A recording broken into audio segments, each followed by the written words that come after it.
Hello listeners, uh, this is the continuation of my previous video lecture on Introduction to Computer Organization and Architecture. This is coming under the paper of Digital Computer Architecture. In the previous video, I discussed on the how a high level language being translated into binary level, and we discussed on the IAS computer architecture, which is proposed by John von Neumann and his contemporary uh, model, Harvard architecture.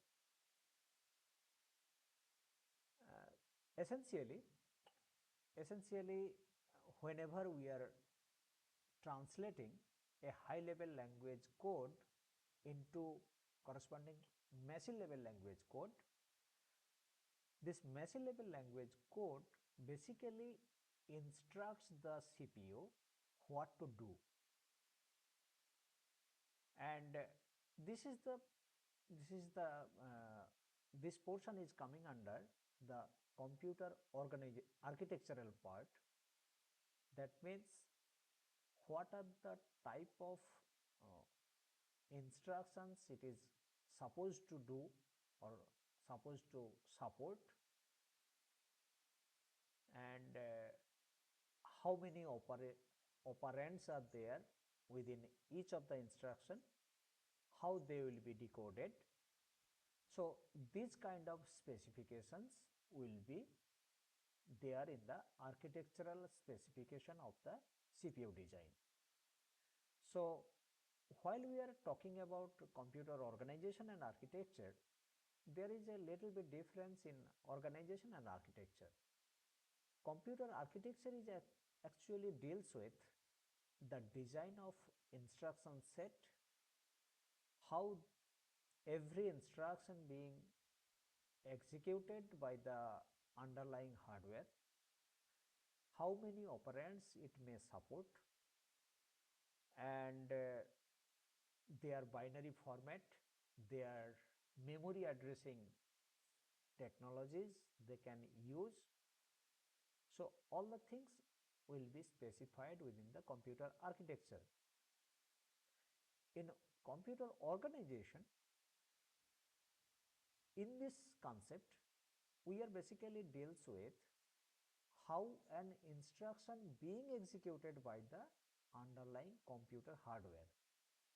That means the specification is developed within the computer architectural portion, and in computer organization we develop the idea how every instruction being executed with the help of its underlying components. So studying this paper particularly, side by side we have to know about the instruction and its formats, as well as how they can be decoded and to be executed by the CPU. All the things will be relevant to us. A typical instruction, a typical instruction uh, has three parts. The first part is very essential, opcode. Opcode is basically abbreviation of operational code, and every opcode is actually instructed the CPU what operation it is supposed to perform.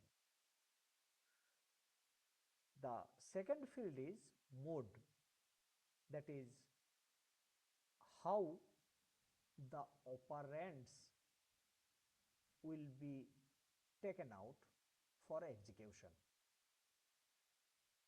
So in other words, mode means how the effective address of every operand within the instruction is being calculated.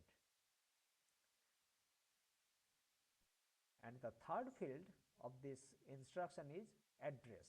Address means uh, operands basically. Uh, what are the participating operands are there to execute the instruction.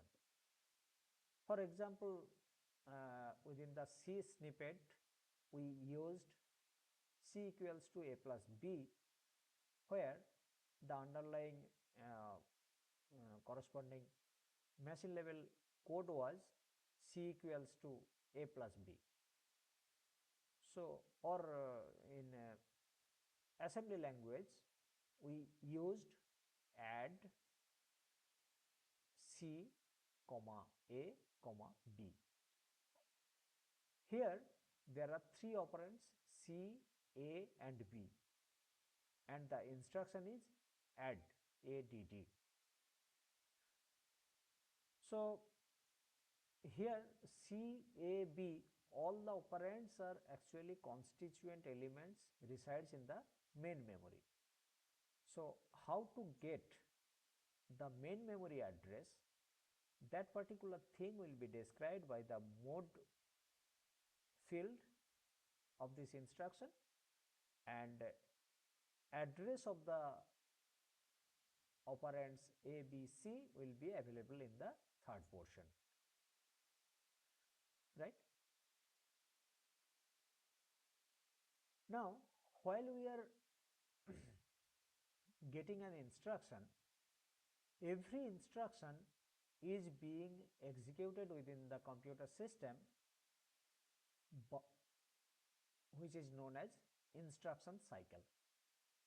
Every instruction is executed within the CPU using 5 steps: instruction fetch, instruction decode, operand fetch, execute the instruction, and store the result after executing the instruction. So these 5 are the essential steps that is followed by every instruction, and after completing all these 5 steps, the next step is again the fetch, decode, operand fetch, execute and store the result by another instruction. So this cycle is continuously going on until unless the file or the user's process is going to be ended. For every step that to be performed by the CPU, there is a dedicated circuit which are involved to execute every step. And CPU typically has the following essential components. Earlier I mentioned 2 of them: arithmetic and logic unit, control unit, and some other register sets. These register sets are classified into 2 categories basically: general purpose register, special purpose register. General purpose registers and some of the special purpose registers are visible to the programmer. That means these are all programmer visible registers, and some of the registers are not used by the external user. That means the programmer. These are all special purpose registers. Along with these 3 elements, there is a timing and control circuit, what I described earlier, and data path. Data path means the signal path through which data will be traveled from one component to another. within the CPU. And data bus, the last component of the CPU is data bus, which will interface with the other external devices.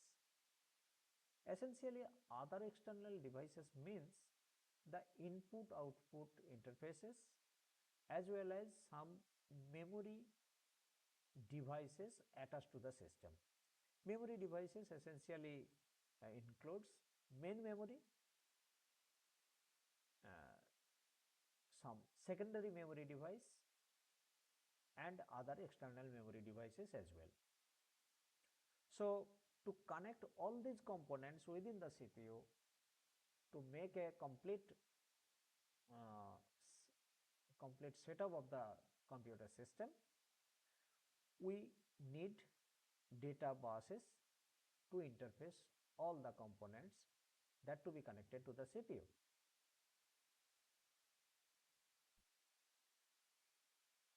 Registers in the CPU includes stack pointer, program counter, accumulator register, index pointer, increment decrement register, temporary register, program and status register, or sometimes it is known as PSW.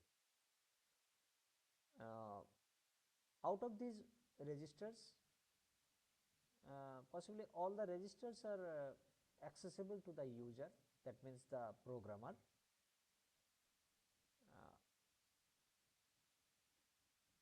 And some examples of the general purpose registers are, if we take example for 8085 microprocessor, there are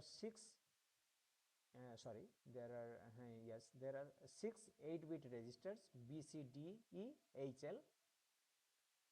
There are 16-bit registers in 8086 microprocessor, which are denoted as AX, BX, CX and DX. Every register is of 16-bit length.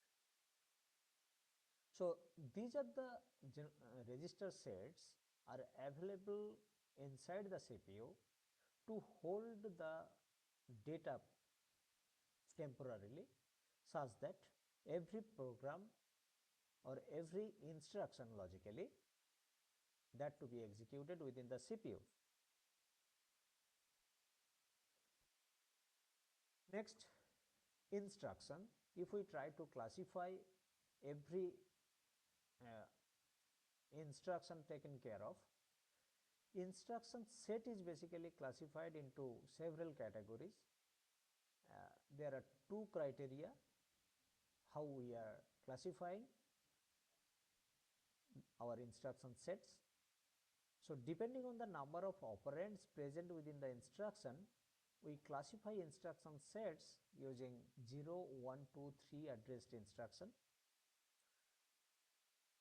Here we are specifying where 0 addressed instruction is being used. Usually the stack based CPU, where number of general purpose registers are limited, only stack register is there. There we can execute 0 addressed instructions only. And in the early days computers which are developed in the 1960s, which are basically supports 0 addressed instructions. These instructions executes very faster way, but if we translate every program using 0 addressed instruction, then the program length will be higher and quite difficult to understand for every user.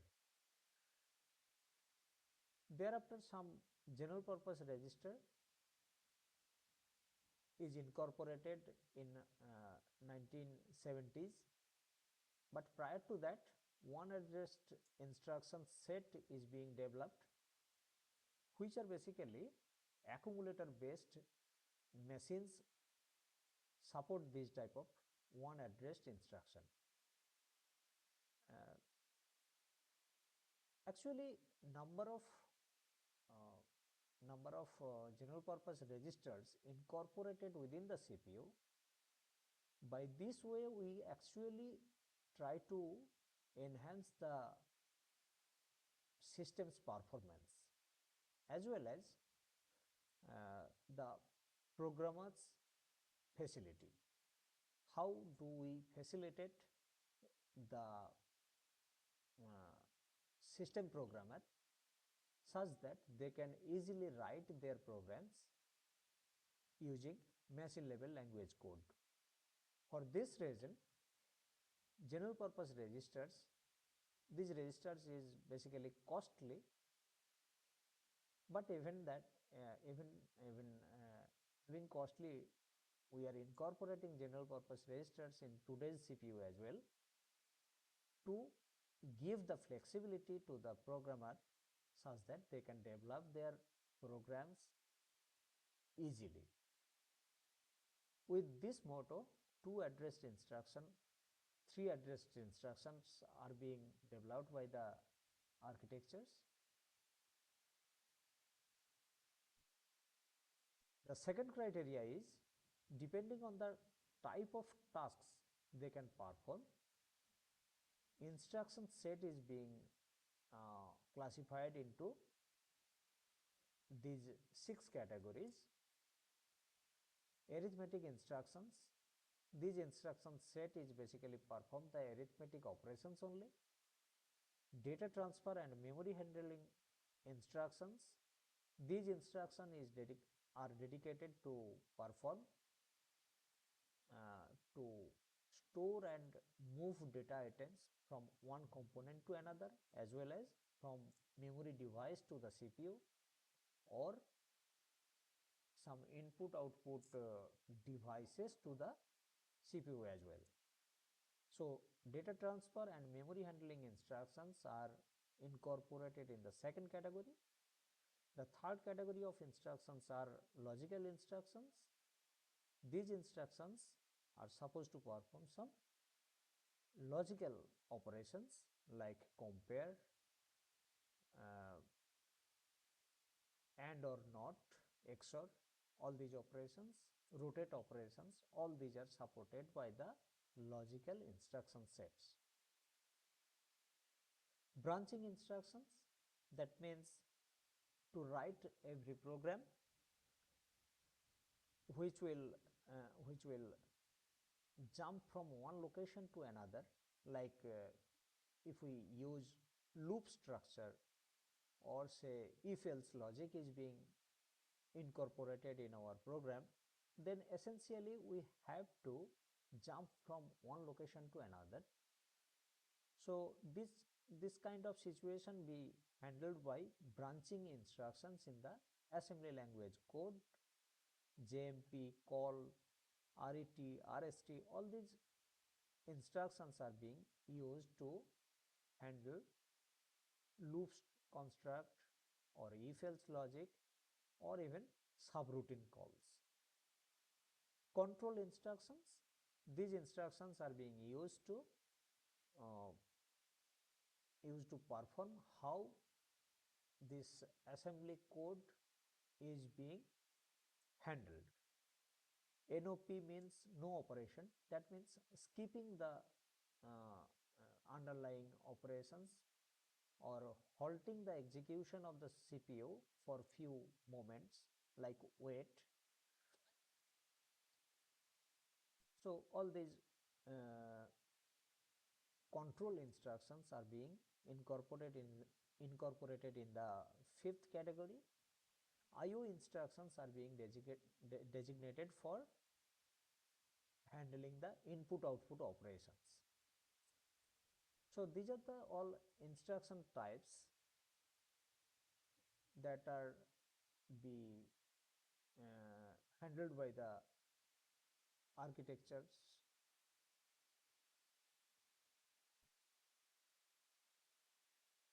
Now addressing mode, the second part of the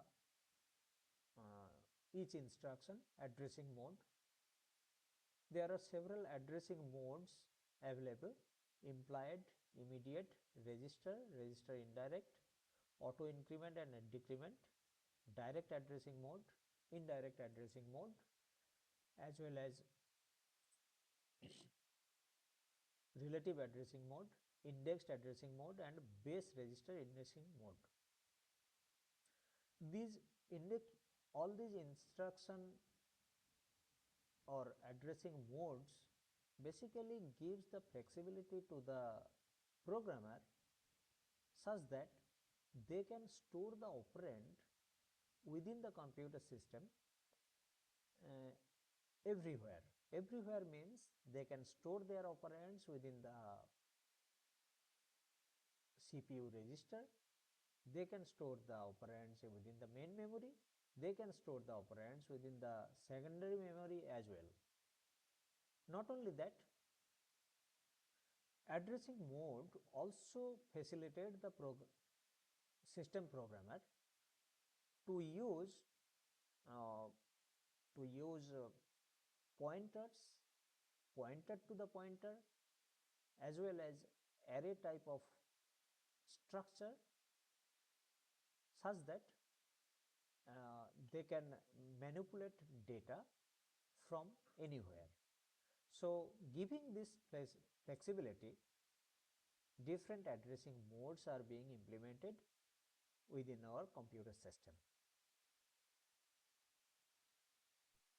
So, with this addressing modes, uh, I am today completing this lecture. Thank you for watching.